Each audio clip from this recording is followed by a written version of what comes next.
Мад тамгасынан кийинки себеп мад сүкүнү ариз болсо мад ариз болот. Эреже ушундай. Себеп мат дегенди сиздер билесиздер. Ал деген созулма тыбыштардын эки аракеттен көбүрөөк созулуусуна себеп болгон белги. Эми мат аризде эмнени айтат? Мат аризде сүкүн ариз вакф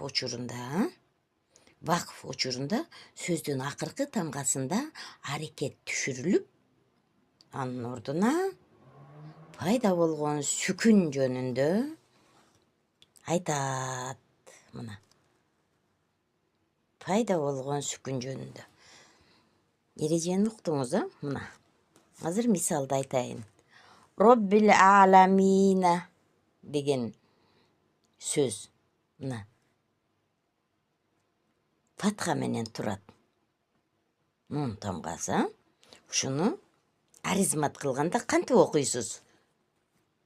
Роббил аламин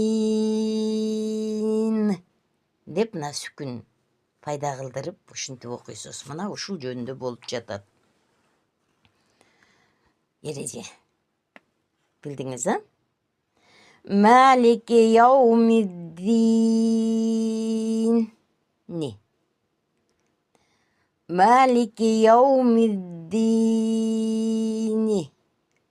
Касыра. Көрүп атасызбы? Мына касыра. Эми аризмат болгондо кандай болуп калат? Малики яумиддин. Вот, сүкүн турат. Сүкүн кылып окуйсуз. Билдиңиз, Мадариз эмне экенин. Калган мисалдар. Мисал үчүн.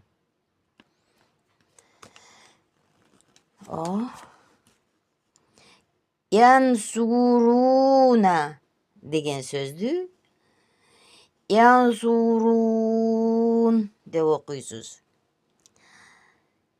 Тадхулуна деген сөздү тадхулуна кечиресиз, тадхулуна деп фатха менен келип атпайбы ушул сөз?